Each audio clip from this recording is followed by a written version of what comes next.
Welcome to Conversations. I'm Suresh Kochati. President Donald Trump has been in office for just about 6 weeks now, and he has created enough havoc now. Havoc so much that since he won the election, he's been saying one thing after another. And after he took oath on January the 20th, we are now into 4 weeks. But he has created enough impact across the world, from Ukraine to Canada to Mexico, and of course now to India. Heads of state from 6 countries have met him. And I believe the Australian Prime Minister is the one who's been desperately trying to contact Trump, but Trump is not even picking up his call. And we all know the reason for it. But beyond all that, today's announcement had something for India too: tariffs. President Trump is speaking of tariffs. He's already implemented tariffs in certain countries like China. He's slapping them on Mexico and Canada. And he's talking of a retaliatory tariff when it comes to countries like India and most of other countries, including those in the EU. To discuss all this and more, I have with me one of the best political minds, analyst par excellence, Giridhar Mamidi garu. And Giridharji, namaskar, sir. Namaste, Sureshji. Namaste. Thanks for inviting me. So, without further ado, I know you just come from the hot seat in Delhi and you are here back in terra firma. Just want to know from you in your thought process. I let you do all the talking now. What did Trump have in mind when he talked of retaliatory? We can understand tariffs against China, against other countries, but what is retaliatory tariffs? So, if you can expound on that and go on, sir, continue. Yeah, Sureshji, point is over the last few decades, I would say at least 3 to 4 decades, from the early 90s onwards till now, America deindustrialized itself. They wanted to focus on, soft power, into things like technology and, that kind of stuff. So what happened is the core of USA, which actually was the one which gave America its strength in the past, that has been steadily transferred out to China or to Southeast Asia or to other countries, especially Mexico and Canada. So what has happened is, one, you see clean blue skies in USA, but a huge white population has been thrown out of the equation of their economy. So they are like forced to live on Social Security, and there's a huge amount of disgruntlement. If you see the East Coast and West Coast, completely vote for Democrats. So these places, both the East and West, they are predominantly into all these things, banking, into IT, services, all kinds of stuff. The core industry, it could be mining, it could be drilling, or it could be processing, manufacturing, or, that kind of stuff. All that is in the central USA and places like Texas and all that places. And they heavily tend to vote for Republicans. So it's more an economical thing. Earlier it was religious, but now it has turned more economical related voting pattern. So what is Trump doing is, Trump thinks that he's going to reindustrialize the country. Now, all this entire story of tariffs and retaliatory tariffs, it's plain knowledge that it is going to hurt USA, right? The cost for the end consumer is going to be high. See, because US doesn't produce anything. They don't even produce toilet paper. Should China stop the toilet paper, I don't know what America is going to do. So they've transferred out all their manufacturing and manufacturing related technology to these countries. So by imposing a tariff, he's going to hurt the US population. But then there is a method in his madness. He wants to push these countries to such an extent where the next round would be that they would do some correction and they would have to pass on some kind of a benefit to the USA. Because some of these countries have huge trade, surplus against USA, including India, for instance. Bharat, we also have huge trade surplus around $45 billion. Of course, China is huge. So anything between $250, $300 billion trade deficit, most of these countries have. Big countries, big trading partners of US. That is US's own making. But now Trump wants to reverse it. And it can't be reversed in 1 year, 2 years, 4 years, or whatever. What has been built over many decades, you can't dismantle it and reassemble it over a very short period. So this is the problem. So Trump's solutions are at best, kind of a dhamki or a kind of pressure tactic and nothing more. Beyond that, once his economy starts hurting, then I don't know how he's going to handle it. But for him, probably in the next 2-3 years, he'll manage it somehow. And he is not going to stand for election next time. So he can wash his hands off and walk off. This is the issue there. You see, the maximum tariffs is imposed on Canada and Mexico, not even on China. China, he imposed 10%, then he increased it to 20%. Okay. For us, it is reciprocal tax. We are more than happy with reciprocal tax, because what happens is the very term reciprocal means if I buy X product from you and I charge a certain customs duty on it, let's say 10%. When you buy the same product from me, you will also charge the same 10%. Now, what's happening is what we are buying from USA don't fall in the same line as what I'm exporting you. So we have a serious mismatch.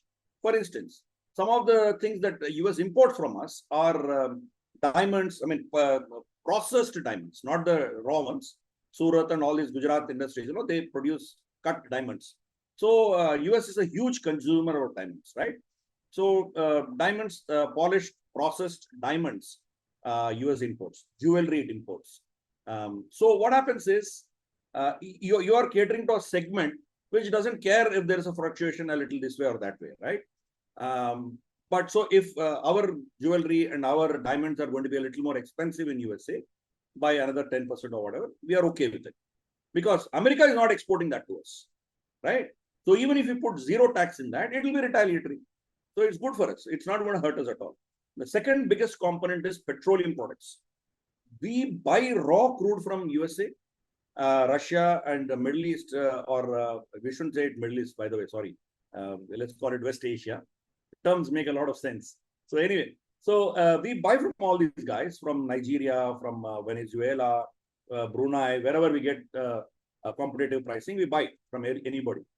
So right, so this is processed in our refineries, especially Reliance refinery. Reliance strength is that they process all these things and then export processed petroleum products.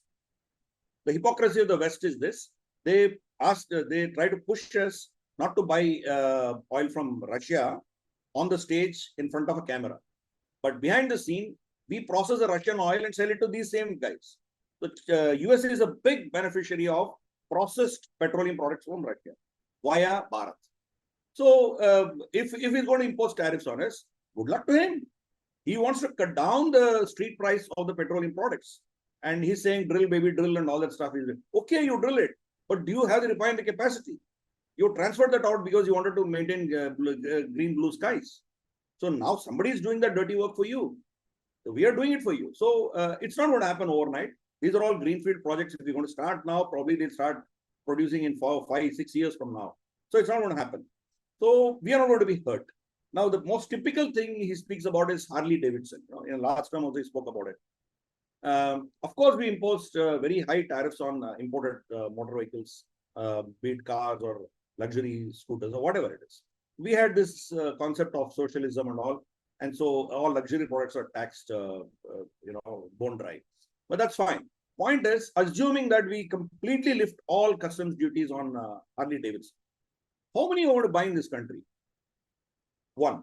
I mean, they could at best sell, maybe if they're selling 5,000 scooters, bikes this year, maybe they're assuming they sell 10,000, even if it doubles up. Big deal here.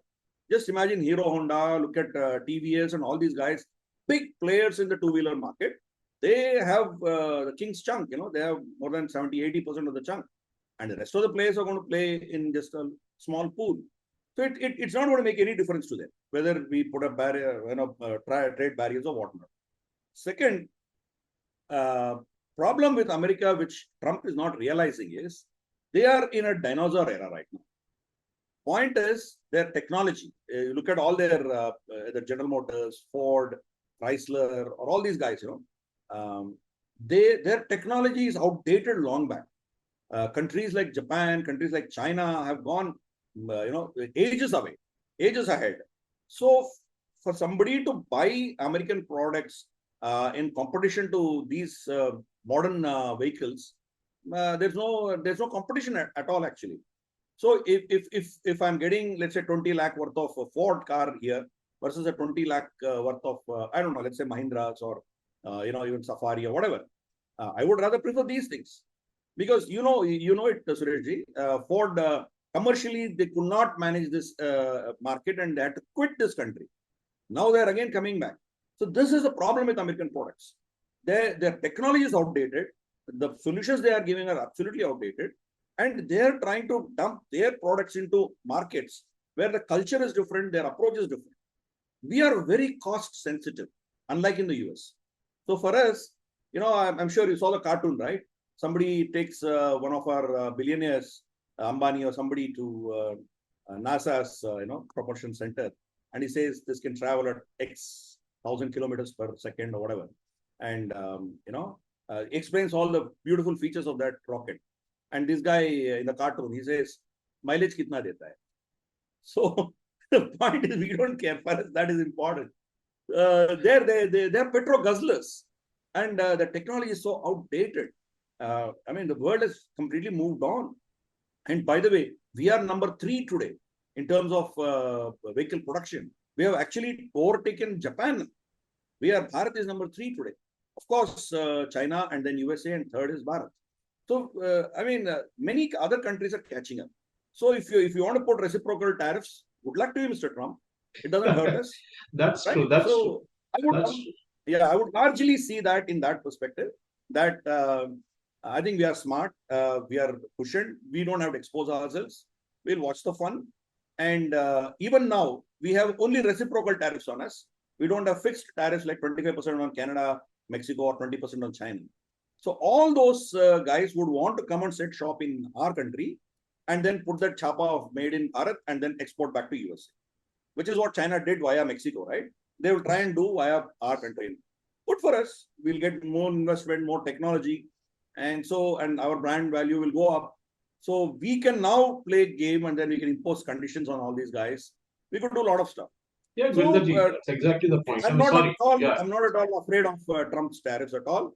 I'm pretty comfortable, pretty cool. I welcome whatever he's doing. It'll help me, and in the long run, America will have a serious problem. In fact, a couple of interesting points you mentioned. One was regarding oil. Now, America says we will go for deep drill, baby, we drill all the shale oil out, and we will do that. But the question you rightly said, where about the refining? Where they get the refining done? They have to get the refining done somewhere.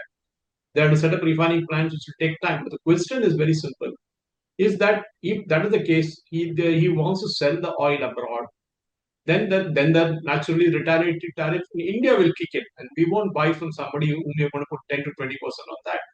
Harley Davidson, same case, as you explained. If somebody is rich enough to buy Harley Davidson, they wouldn't mind 10, 30, 40% also. They will still buy. That is not an issue. But the main point is one of the sticky things. Okay, diamonds still, as you said, they can take pharmaceuticals. We don't buy much of pharmaceuticals from US. It's only those drugs which are still on patent, which we may kind of import from there. But when you talk of putting some kind of duty on pharmaceutical, it's again going to hurt the US consumer more than the Indian consumer, isn't it? And we are price sensitive. I'm sure they are also price sensitive. And most of these companies, Indian companies, which make it, are doing off-patent drugs. The general thing is that way that it goes. We were in APS, we got out of APS. My question is, forget the diamonds, forget the bikes.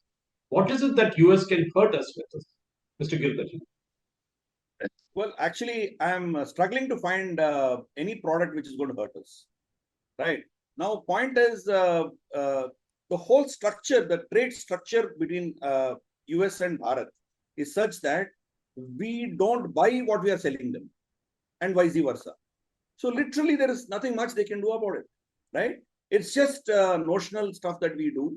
Modi ji can suddenly reduce tariffs of some of the products, making Trump happy, and it really means nothing for us. That's it, nothing more.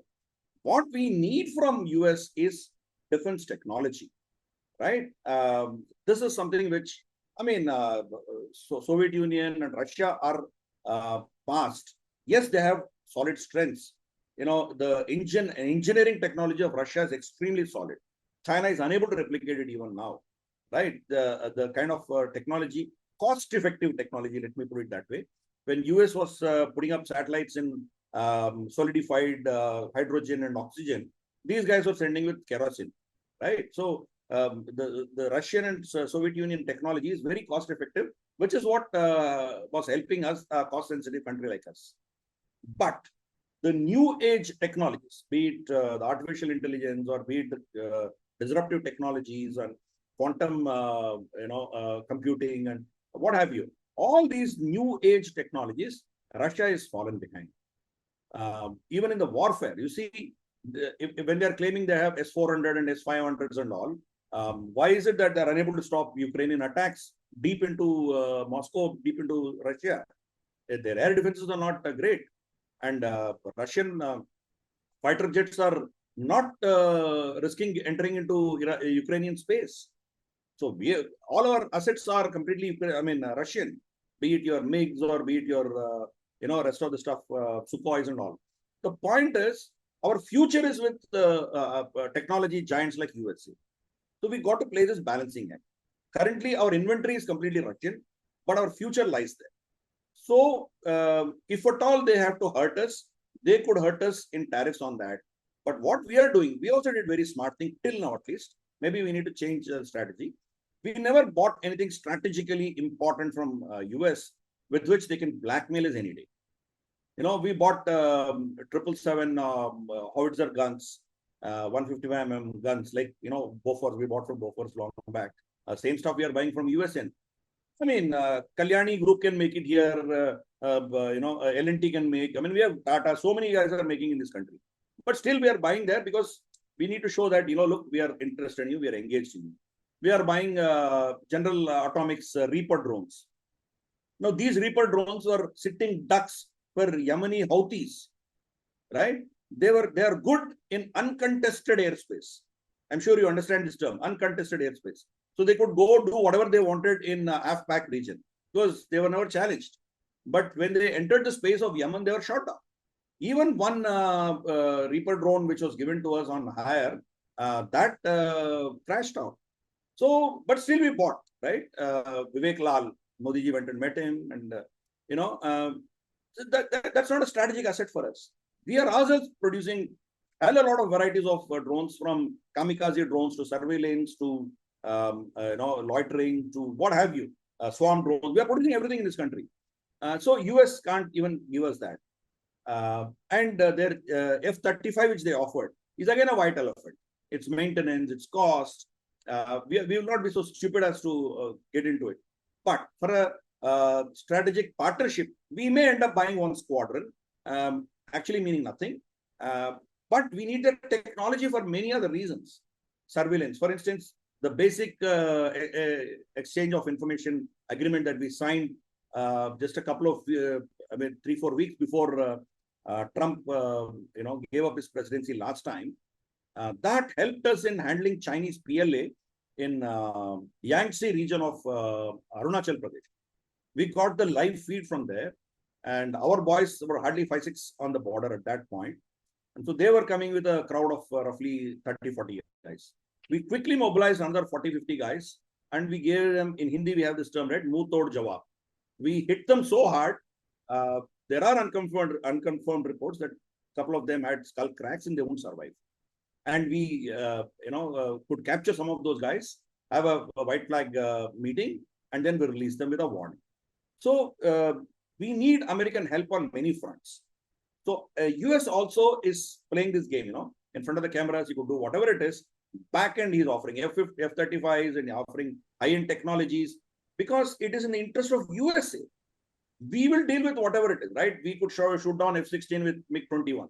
So we will do what it is. We are not overwhelmed by our enemies right now, be it China or be it Pakistan or whatever. But US wants to empower us, give us that capacity to deal with China. Because US is steadily declining and they are unable to really deal with this rising China. Unless they have a partner, a strong partner with them, they won't be able to tackle China. See, you've got Japan, Korea, Taiwan, Australia, all these guys in the Indo-Pacific. None of them can match the strength of our country. So for us, for US, Bharat is extremely crucial. That is why we are in both groupings. We are in Quad. And we all know about what? Japan, Australia, USA, and Bharat. And we are also in I2, U2, right?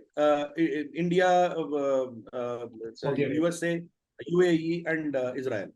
That's right. So we are in that grouping and we are in this grouping. We are in both the groupings. So the point is, it is in American interest. They will give us the technology.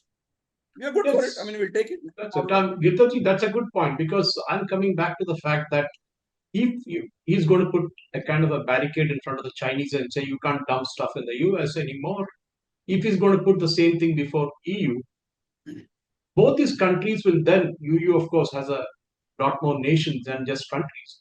There are multiple of them across the NATO spectrum and the EU spectrum also. These combination of countries, including China, will have to find new markets. EU was here last week. The EU entire team from EU was here. They were talking about FTA with India, sealing it up by the year ending. It might now get hurried up a bit more. We also see China making good noises with India. Do you think there will be a kind of a shift for these countries to tie up with India and try and access our big market, give us some good deals so that we can go ahead and work out free trade agreements or whatever kind of deals with both China and the EU countries? Do you think that will happen? Because that is one way to counter what US is doing. What's your opinion on that? How ironic, right? It's the same Ursula von der Leyen, the queen, mighty queen, and her cohorts were passing resolutions against us about Manipur, right? And now they are licking our palms. So you can understand how desperate they are. And they don't have an army worth mentioning the name. You see even the British army, how they were literally roasted in Basra, or for that matter in Afghanistan. It was the US who was just doing all the fighting. These guys are only there to deploy and all, right? And Germany sent people to sweep floors and things like that. They never sent any combat troops anywhere. So a good for nothing joke, literally. So today the point is that they need us. You see what has happened to the India UK free trade agreement. Multiple prime ministers came and went, but they could not sign. The problem is they're okay with illegal immigrants to come into their country, but they don't want Indian or people with smarter knowledge base to come into their country. They're threatened by it. They want to use us as their technology coolies, agreed. But the hypocrisy of the West is such that they are unable to agree on a labor movement. And we are insisting that unless this is agreed upon, we are not going to sign any FTA. We could sign an FTA in a jiffy with people like UAE and so many others, right? So, but this is not happening. Von der Leyen can talk what she wants, but it's not going to happen because there are certain things which we will not agree to. Another most important and sticky point for the FTA not to go through is their insistence on dumping their agricultural products onto us, which we are not going to buy. It will hurt our farming sector. Second, some of that are very dangerous also, toxic, because they have done genetically modified stuff, and we don't know what the processing has gone through. So that they want to dump onto us. So you see, Ursula von der Leyen spoke about how the liquor, all that has to be taken at a cheaper pricing and all that stuff. So we might do that to the Americans, but we may not, offer the same privilege to the Europeans. So there are 2-3 sticky points in that, and it's not going to work. Now the point for them is China earlier, of course, China, they were so beholden to China. China was buying out everything from them, your Volkswagens and what have you. Today, China doesn't need any of them. China has sufficient. In fact, they have huge surplus. They don't know what to do with their own BYD cars, which are just lying idle. One of the best cars in the world, they're just lying in the yards. Nobody's buying. So why do they need to buy your Volkswagen? And even your machines and other things which you're supplying, China has not duplicated them, and they're able to supply to the whole world. Second, Chinese economy itself is on the downslide. So the consumption in China has slowed down. They're not consuming, especially the luxury brands of Europe. They had the largest market in China, and that has gone down because Chinese are struggling to stay afloat today. Their population has dwindled like crazy, and they're sitting on a huge excess capacity. And there are tariffs coming on to them from many countries, either physical, economic, financial tariffs or soft tariffs. Like, for instance, we also did, right? When the Chinese ship came, we didn't clear, customs clearance was not done for 2 months, 3 months. We frustrated them, right? So many things happen. It's happening across the globe for them. So China is not a sustainable, viable, long-term solution for them. Yes, even now they're selling a lot, but that's not going to continue for a long time. So we become extremely crucial. So Modi is playing the ball. He gave her a royal welcome, photo op, Hyderabad house. But then subtly we indicated, we made them go through, sit in that bus, hydrogen bus and go. And we told them that, look, we have better technology than you. Now don't tell us that we got to buy your Volkswagens. You better buy our vehicles. He's sending that kind of a message. The point is, we will be nice to these guys, but I don't expect FTA to go through anytime soon unless they come down from their pedestal. And mighty Empress Wonderland will have to start smelling the earth, smelling the coffee. Only then she'll get something from us. Girdharji, interesting point about FTAs with EU and China.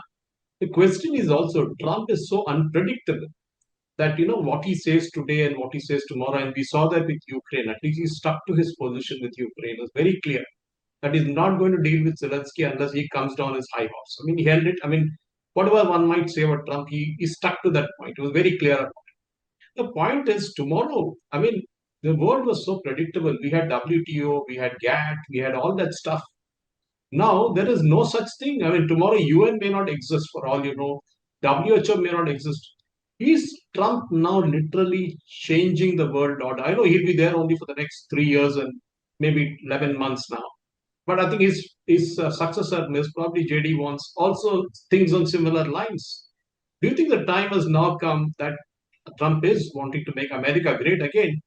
But with that, he's going to take down a whole lot of nations which were sitting on a kind of comfortable perch, and suddenly they find that this gentleman is absolutely unpredictable, and God knows what he'll do in the next day or the next hour. That is what it is. Do you think that Trump has brought that fear of God into all these people? Well, Sureshji, I suppose you could see the contradiction in your own question, for instance. You said it's unpredictable. But on the same measure, you said his approach to Ukraine didn't change, didn't budge, right? So I would rather say Trump is extremely predictable. There is no unpredictability about it. He is doing exactly what he's saying, right? So, we have already seen him in his first term. We have seen him as a businessman, and we know what he's going to do. So he is a transactional guy. So we all know that. Second, he always takes a maximalist position from where he would be able to bargain something out and he'll come somewhere halfway and then close it. So we all know that. That's the reason why Modi just played to the gallery, played to his ego, and he managed it. In fact, maybe it's just a joke, but then Trump admitted there is no contest when I, talk to Modi ji, bargaining with him. There's no contest. Yeah. So the point is that he is extremely predictable. Point is, what he's talking actually makes sense, and that is exactly what should have been done by the previous administrations. Now, UN is dead. Long live UNO. It's been dead long back. It's just nothing but a chatterbox house, talking club, nothing more. Any resolution that comes out of UN, nobody cares, right? You see, even forget about Israel. Israel, of course, doesn't care for any of their resolutions. That's a different thing. But even a piddly company like Sri Lanka just ignored it when they were hauled up for so-called human rights abuses when they eliminated LTTE, right? So no country has any respect for UN. But people like Ted Ross and others keep needling, keep meddling and all. They keep doing some nonsense. But USA itself and NATO and European Union never cared for UN. The rules-based order they all talk about, they are the first ones to break them, right? So what authority they had to go into Afghanistan, a sovereign state? What authority they had to go and attack, Saddam Hussein? Who are you? Where are the weapons of mass destruction? Who are you to go and handle Muammar Gaddafi? Sure. Right? So the point is, UN should sanction any of these countries. Who are you to sanction countries? The point is, they are the ones who break the rules-based order with impunity, and they give moral lectures to other countries. So the point is that Trump is just showing a mirror to their own hypocrisy, right? So first time in American history, he has voted along with Russia on this Ukraine war in UN General Assembly. So you see where he's going at, right? I think, and let's use the term MAGA, make America great again. Show me one president of USA in the known history, let's say 150 years. Show me one president whose policy was not make America great again. Every American president will have the same story. It is always America first. You tell me in the Second World War, UK was the predominant power in the world, right? Empire where the sun never sets. What happened after the Second World War? Who finished off the British Empire? It was the Americans. Who were the, how did they transfer the entire wealth of these colonies of the Britain to USA? Is the US. So the point is, the so-called allies are never allies. For them, they have no allies, no friends, no. Everybody is only there to serve the interests of USA. Donald Trump has been blunt, undiplomatic, and is just open. But the rest of them did exactly the same. Who gave the authority to Bush to walk into Baghdad, right? So the point is, it's always been that, nothing different. So he has not brought something strange or something different. It's always been that. While being in NATO, it is the US which has used NATO, but hardly cared for it.